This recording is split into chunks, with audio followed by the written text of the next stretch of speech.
கர்த்தருடைய பரிசுத்த நாமத்திற்கு ஸ்தோத்திரம் உண்டாவதாக. இன்றைய ஜீவாவத்தை நிகழ்ச்சியை கேட்டுக்கொண்டிருக்கும் அனைவரையும் கர்த்தருடைய பரிசுத்த நாமத்தினால் வாழ்த்துகிறேன், ஆசீர்வதிக்கிறேன்.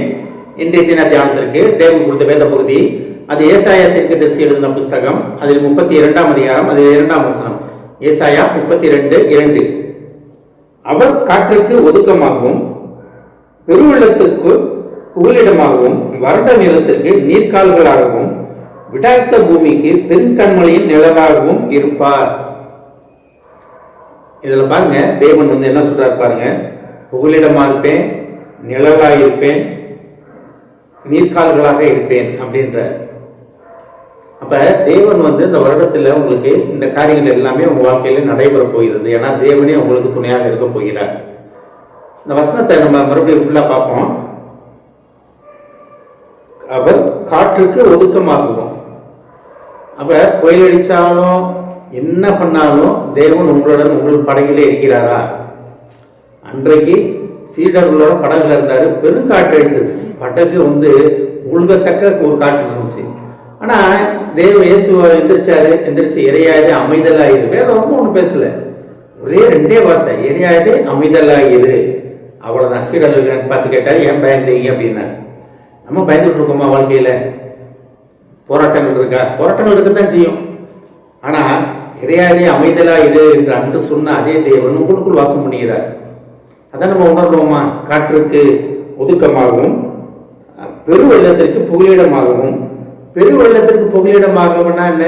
வெள்ளம் புரண்டோடு வர காலம் தான் யோர்தான் நதி. அதை அப்படியே தடுத்து நிப்பாட்டினார். யாரு? யோசுவா. அவங்க மக்கள், தன்னுடைய மக்கள் உள்ள போறதுக்காக உலர்ந்த தரையில நடந்தாங்க. ரொம்ப ஆச்சரியமான காரியம் பாருங்களேன். செங்கடலே உலர்ந்த தரையில் நடப்பது போல் நடந்தாங்களா?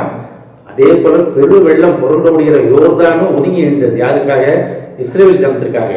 பெரு வெள்ளம் போல உங்கள் வாழ்க்கையில போராட்டம் இருந்தாலும் தேவன் உங்க கூட இருக்கும்போது அது விலகி நிற்கும். தேவன் இந்த வருடத்துல சொல்லுகிற காரியம் உங்கள்கிட்ட சொல்ற, உங்களை ஆற்றல் படுத்துற காரியங்கள் இதுதான்.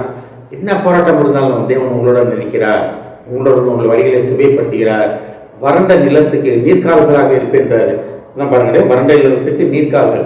வாழ்க்கையை வறண்டு போயிருக்கா? பணப்பற்றாக்குறை இருக்கா? உடல்நல குறைவு இருக்கா? ஆசீர்வாதமான நீர்க்கால்கள், ஆசீர்வாதமான ஊற்று உங்க வீட்டில இருந்து கிளம்ப போகுது, உங்களுக்குள்ள இருந்து கிளம்ப போகுது. இப்ப தேவன் உங்களை வழிநடத்த வல்லவராக இருக்கிறார், ஆசீர்வாதமாக வழிநடத்த வல்லவராக இருக்கிறார். ஏதோ வந்தோம் போனோம், ஏதோ கிடைக்கிறதுக்கு கை கஞ்சிப்பாது அப்படின்றது மாதிரிலாம் கிடையாது. முழுமையாக உங்களை நிரம்பி ஒளியின் பாத்திரமாக, ஆசீர்வாதம் நிரம்பி ஒளியின் பாத்திரமாக உங்களை தெரிந்து கொண்டார். நம்ம அதை விசுவாசிக்க வேண்டியது நம்மளுடைய பொறுப்பு. அடுத்து பாருங்களேங்க, பெரு கண்மலையின் நிழலாகவும் இருக்கிறார். பெரும் கண்மலைன்னா யாரு? இயேசு கிறிஸ்து தான் கண்மலையின் நிழல். அப்ப அந்த அவருடைய நிழலில், கண்மலையின் நிழலில், அதோட இதுல நம்ம அடைக்கலம் ஆவதற்காக கர்த்தர் நம்மளை அழைத்து கொண்டிருக்கிறார்.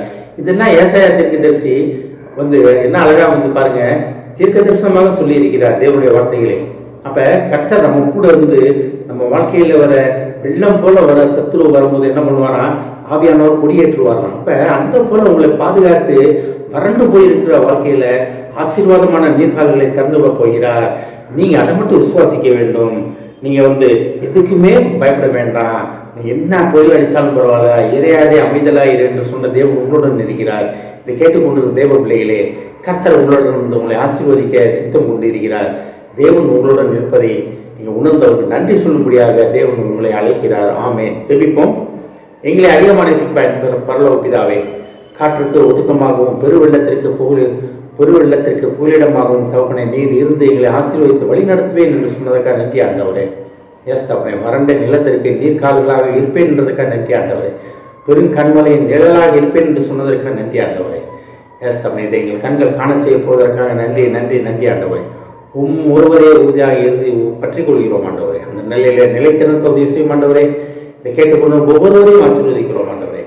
ஒவ்வொரு குடும்பத்தையும் ஆசீர்வதிக்கிறோம் ஆண்டவரே. குடும்பத்தில் உள்ள ஒவ்வொருவரும் தகப்பனை உம்மிடத்தில் கேட்டு பெற்றுக்கொண்டு உமக்கு சாட்சியாக இருக்கும் பிள்ளைகளாக மாற்றுவேன் என்பதற்காக நன்றி ஆண்டவரே. ஆசீர்வதிக்கிறோம் அப்பா. இயேசுவின் மூலமாய் கேட்கிறேன் நல்ல பிதாவே. ஆமென். கர்த்தர் உங்களை ஆசீர்வதிப்பாராக.